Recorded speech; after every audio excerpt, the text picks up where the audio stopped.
দেশের জনপ্রিয় তরুণ সঙ্গীত শিল্পী তাসরিফ খান এখন ভালো নেই। তার ডান চোখের ভিতরের দিকে টিউমার ধরা পড়েছে।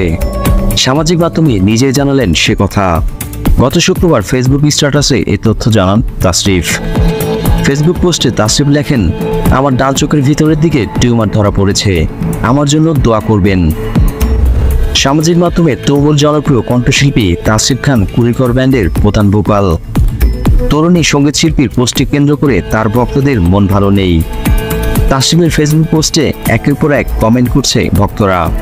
ভক্তদের উদ্দেশ্যে তাসরিফ কমেন্ট করে লিখেছেন, একদম দুশ্চিন্তা করার প্রয়োজন নেই, আপনাদের যে কারো দোয়া কবুল হয়ে গেলে দেখবেন আল্লাহর দয়ায় দ্রুত সুস্থ হয়ে গেছে ইনশাল্লাহ। তাসরিফের গাওয়া প্রথম মধ্যবিত্ত গানটি রাতারাতি তাকে শ্রোতাদের কাছে নিয়ে যায়। অল্প সময় গানটি 2.5 লাখ শেয়ার হয়। গানটিতে মধ্যবিত্তদের মনের কথা ফুটে উঠেছিল। পরবর্তী সময়ে তুমি মানে আমি, ময়নারে, তাই তো এলাম সাগরে আর ব্যাচেলর গানগুলো আলোচনায় আনে তাকে। এর আগে গত বছরের মার্চে ফেসিয়াল প্যারালাইসিসে আক্রান্ত হন তাসরিফ খান। টাঙ্গাইলে একটি শো করতে যাওয়ার সময় হঠাৎ করে মুখের অংশে সমস্যা অনুভব করেন তিনি। এরপর চিকিৎসকের দ্বারস্থ হয়ে চিকিৎসা নেন এই গায়ক। ভিডিও এখানে শেষ করছি। ভিডিও ভালো লাগলে অবশ্যই লাইক দিবেন।